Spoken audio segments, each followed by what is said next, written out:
नमस्कार। ज्योतिषीय श्रृंखला की इस कड़ी में आपका हार्दिक स्वागत है। कुटुंब विषयक जानकारी, इस विषय के अध्ययन के क्रम में अभी हम कुंडली के द्वारा भाई बहनों का विचार किस प्रकार किया जाता है, इससे संबंधित सूत्रों का अध्ययन कर रहे हैं। आइए इस क्रम में आगे बढ़ते हैं और कुछ अन्य सूत्रों का अध्ययन हम करते हैं। यदि तृतीय अथवा मंगल तृतीय भाव, षष्ठ भाव अथवा द्वादश भाव में हो और शुभ ग्रह से दृष्ट न हो तो उस जातक को भाई का सुख नहीं होता है। तृतीय भाव का स्वामी या मंगल, दोनों में से कोई भी एक यदि तृतीय भाव में, छठे भाव में या 12वें भाव में बैठा हो और उस पर शुभ ग्रह की दृष्टि नहीं पड़ रही हो तो वैसे जातक को भाई का सुख प्राप्त नहीं होता है। अगला सूत्र है, यदि तृतीय राहु अथवा केतु के साथ षष्ठ, अष्टम अथवा द्वादश भाव में बैठा हो तो जातक के भाई की मृत्यु बाल्यावस्था में ही होना संभव होता है। यदि एकादश स्थान में शुभ ग्रह बैठा हो और एकादश षष्ठ, अष्टम अथवा द्वादश भावगत न हो तो उस जातक को ज्येष्ठ भ्राता का सुख प्राप्त होता है तथा वे लोग सुखी भी होते हैं। एकादश स्थान में शुभ ग्रह बैठा हो, कुंडली में एकादश भाव में शुभ ग्रह बैठा हो और एकादशेष दुस्थानगत न हो, छठे, आठवें या 12वें भाव में नहीं बैठा हो, इनके अतिरिक्त अन्य भावों में बैठा हो तो ऐसे जातक को ज्येष्ठ भ्राता का, बड़े भाई का सुख प्राप्त होता है और वो सपरिवार सानंद रहते हैं, सुखी होते हैं। अगला सूत्र है, तृतीय स्थान यदि पापग्रह युक्त हो तो भ्राता की मृत्यु का भय होता है। यदि सूर्य तृतीय भाव में स्थित हो तो जातक के अग्रज की मृत्यु का भय होता है। यदि शनि तृतीय भाव में स्थित हो तो जातक का पृष्ठज का या अनुज का अरिष्ट हो सकता है। और यदि मंगल तृतीय भाव में स्थित हो तो जातक के अग्रज और पृष्ठज दोनों का नाश संभव होता है।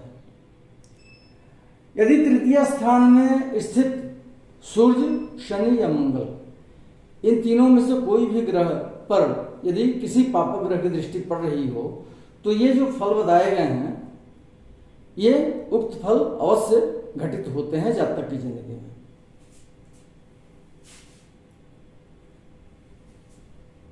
अगला सूत्र है, यदि तृतीय स्थान से केंद्र अथवा त्रिकोण में कोई पापग्रह बैठा हो तो जातक का पृष्ठज का नाश होता है।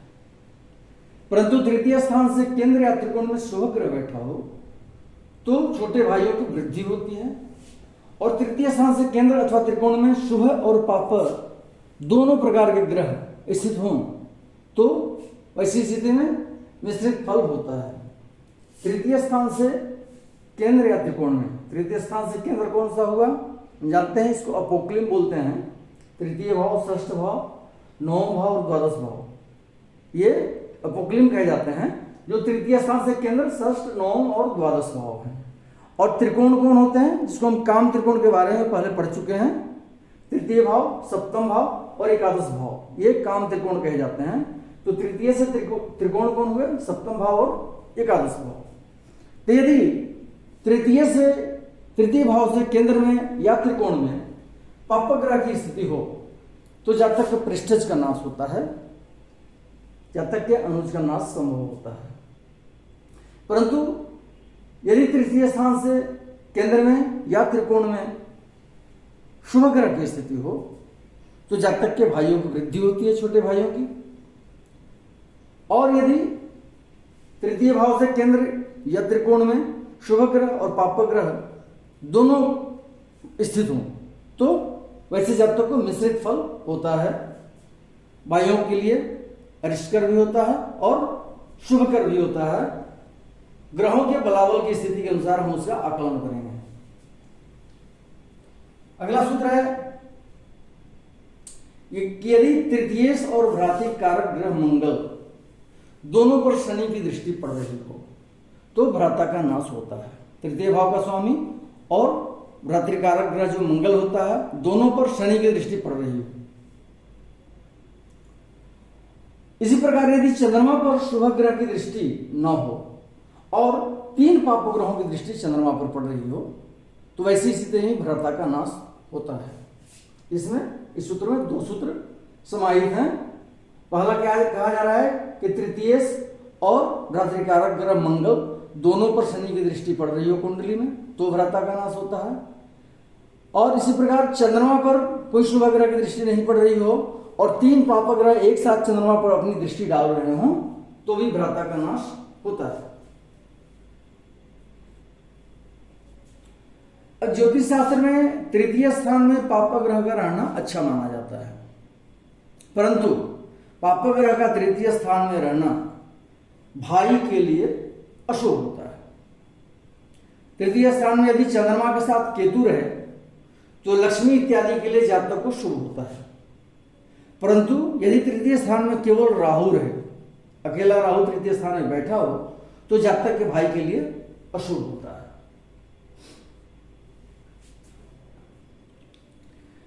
तृतीयेश के साथ यदि मंगल हो अथवा मंगल षष्ठ, अष्टम अथवा द्वादश स्थान में हो, जो स्थानगत हो, या पाप योग आदि से युक्त हो ऐसा मंगल, तो भी भ्राता का नाश होता है। क्या कहा जा रहा है कि तृतीय भाव के स्वामी और मंगल एक साथ कुंडली में बैठा हो, या मंगल षष्ठ, अष्टम या द्वादश भाव में बैठा हो और मंगल जो है सो पाप योग आदि दोष से युक्त हो, तो इस स्थिति में भी भ्राता का नाश संभव होता है। अब जो पाप ग्रहों की स्थिति है या मंगल की स्थिति है, उसमें हम देखें कि उस पर कितने परसेंट से या किस रेशियो से उस पर पाप ग्रह का प्रभाव पड़ रहा है या क्या स्थिति है। क्या शुभ ग्रह की भी दृष्टि पड़ रही है? शुभ ग्रह की दृष्टि पड़ने से सभी दोषों का नाश भी होता है, शमन होता है। ग्रहों का बलाबल क्या है, इन सब बातों का विचार करते हुए हम किसी निष्कर्ष पर पहुंचेंगे। भाई और बहनों से संबंधित, विचार से संबंधित कुछ अन्य सूत्रों के साथ अगले वीडियो में हम पुनः उपस्थित होंगे। नमस्कार।